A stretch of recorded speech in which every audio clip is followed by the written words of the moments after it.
Hey there! Welcome to Life Noggin. Hey, it's all my friends. Who are you? Who are you?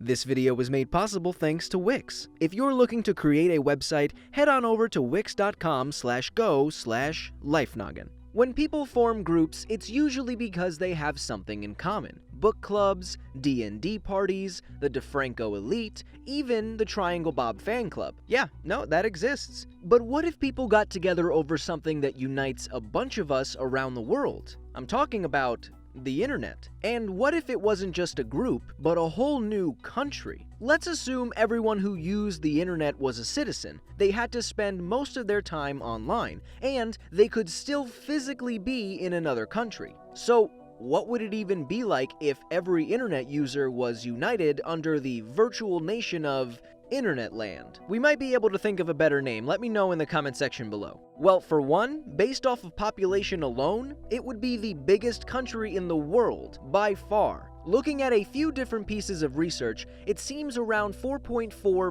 billion people in the world use the internet, or around 57% of the total population. Compare that to China, currently in the lead at a little less than 1.4 billion, and you can see how big we're talking. Not to mention how big the economy would be. Even if you just take 57% of the gross world product, a precise measure of output value which the CIA estimates was around $80 trillion in 2017, you're still talking about nearly $46 trillion.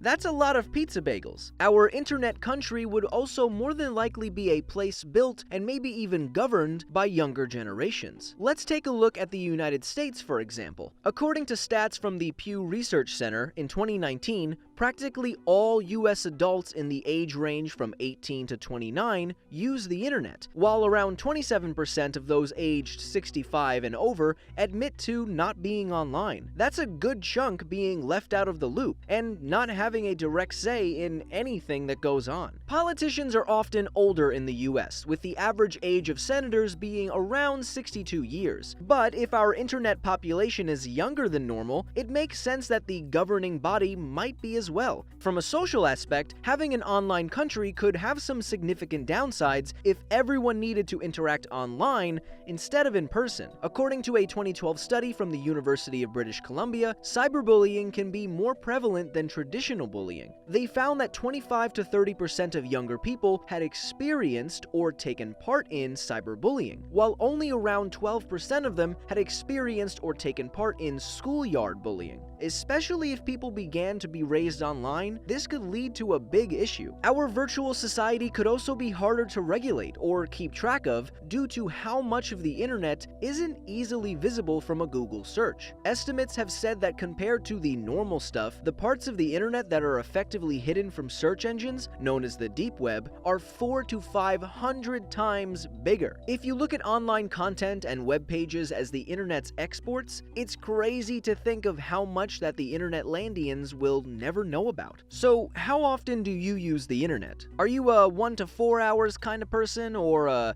well, a lot more? Let me know down in the comment section below. Our friends over at Wix, who sponsor this video, have the easiest and most intuitive way for anyone to build and run a stunning website. It's perfect for things like lifenoggin.com or my secret photography dog blog. You can simply pick from hundreds of beautiful intuitive templates and customize anything you want. You can start creating your own website for free. And if you want your own domain and more awesome features, you can upgrade to one of their premium plans. Plus, you can add your own fonts, image galleries, interactive elements, and more. Wix does all the heavy lifting, so you can have the freedom to make your site truly you. Go to wix.com/go/lifenoggin to get started today. As always, my name is Blocko. This has been Life Noggin.